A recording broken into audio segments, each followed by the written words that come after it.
Foreign funding case Pakistan Tehreek Insaf کا بہت عرصے سے چل رہا ہے، اس میں بہت سے اتار چڑھاؤ آئے، بہت کچھ ہوا۔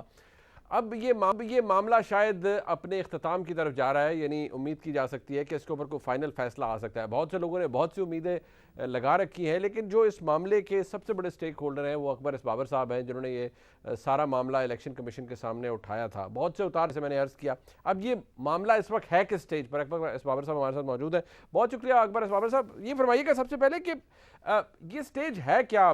آپ نے تو بہت کچھ دیکھا، بہت کچھ اسکروٹنی بھی ہوئی، رپورٹس بھی آئیں، متعدد چیزیں سامنے آئی ہیں۔ ایک تحریک انصاف کی یہ کوشش رہی ہے کہ نہیں جی سارے جو جماعتیں ہیں ان کا ریکارڈ سامنے رکھا جائے اور سب کا اکٹھا فیصلہ دیا جائے، اور اس حوالے سے انہوں نے قانونی چارہ جوئی بھی کی، عدالتوں میں بھی گئے۔ اس وقت الیکشن کمیشن اس کیس کے حوالے سے کس سٹیج پر ہے؟ بسم اللہ الرحمن الرحیم، بہت بہت شکریہ۔ جیسے آپ نے کہا 7.5 پونے 8 سال کا کیس ہے، اور ظاہر ہے اس کی بہت لمبی تفصیلات ہیں۔ 180 کے قریب تو ہیئرنگز ہو چکی ہیں اور 50 ایڈجرنمنٹ موشنز اور 9 وکیل چینج کیے۔ لیکن مختصراً میں آپ سے یہ کہوں گا کہ جو اس سال جو پیش رفت ہوئی ہے وہ معنی خیز اس لیے ہے کہ جنوری کی 4 تاریخ کو اسکروٹنی کمیٹی نے اپنی فائنلی رپورٹ تقریباً 4 سال بعد جمع کرائی، جو ہمیں دی گئی، دونوں فریقین سے شیئر کی گئی۔ یہ وہ اسکروٹنی کمیٹی ہے جو مارچ 2018 میں قائم کی گئی تھی۔ 1 مہینے کی اس کے مینڈیٹ تھا ٹی او آر کے مطابق کہ وہ اسکروٹنی کرے، اس کو 4 سال تقریباً لگ گئے۔ اب یہاں سے معاملات جو ہیں تھوڑے سے اس میں پیش رفت ہوئی پازیٹیو اس لحاظ سے کہ ایک میجر ڈیولپمنٹس تھیں جو ہم کنکلوسیو فیز میں جو آج پہنچے ہیں۔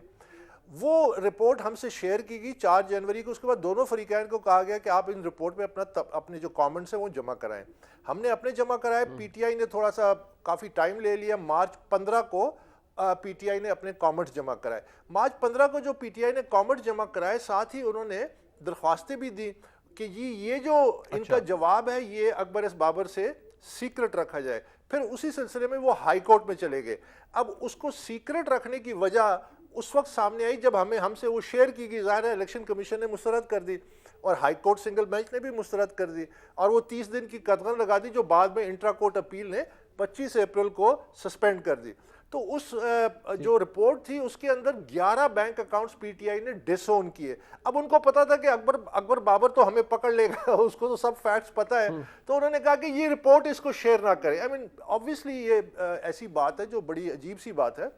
تو اس میں 11 بینک اکاؤنٹس انہوں نے کہا، جو 28 بینک اکاؤنٹ اسٹیٹ بینک کے ذریعے آئے تھے اس کو انہوں نے ڈس اون کر دیا، اور ساتھ ہی انہوں نے کہا کہ یہ اکاؤنٹس میں جتنا پیسہ ہے ملینز آف روپیز پاکستان سے جو کلیکٹ کیے گئے، باہر ملک سے کلیکٹ کیے گئے، وہ ڈس اون کرتے ہیں ہمیں ان اکاؤنٹس کا تو پتہ ہی نہیں تھا، یہ تو اسٹیٹ بینک کے ذریعے حاصل ہوئے تھے۔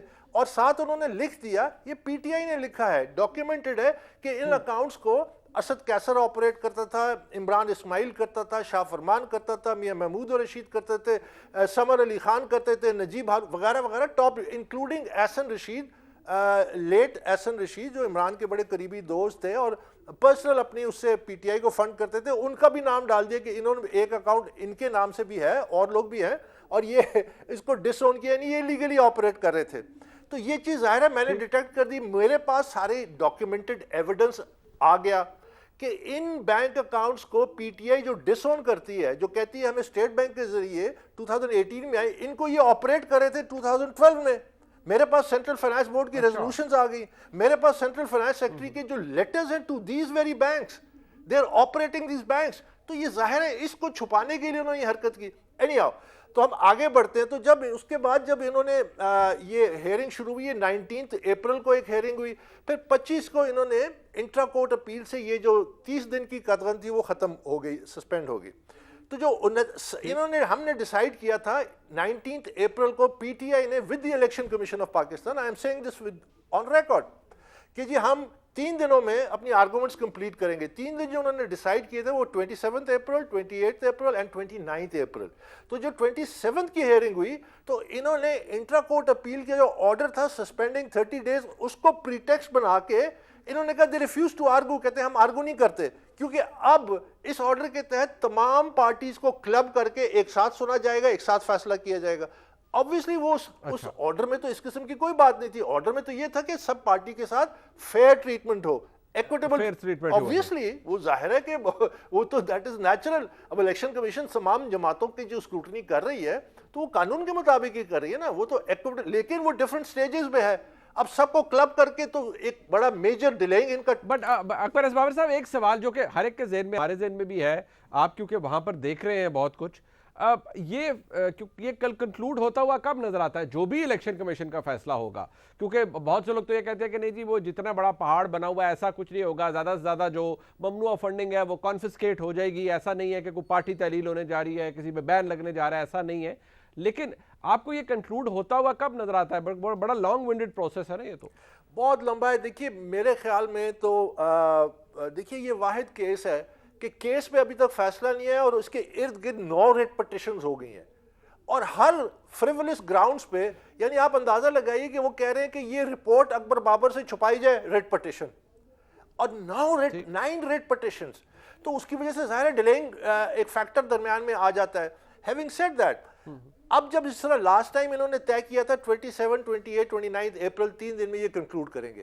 اب انہوں نے یہ کہا ہے کہ جی مئی 10 یعنی آج کی جو ہیئرنگ ہے اور کل انشاءاللہ پھر ہیئرنگ ہوگی, اگلے چند دنوں میں اگر یہ ڈیلی بیسس پہ ہوتی ہے تو انہوں نے ابھی وہ جو فیکٹ اسکروٹنی کمیٹی کے سامنے آئے ہیں کہ پروہیبٹڈ فنڈنگ بھی ہوئی ہے, فارنرز نے بھی کی ہے, فارن کمپنیز نے بھی کی ہے, اور کنسیلمنٹ آف اکاؤنٹس, یہ ڈاکیومنٹڈ ہے جو رپورٹ آئی ہے اسکروٹنی کمیٹی کی.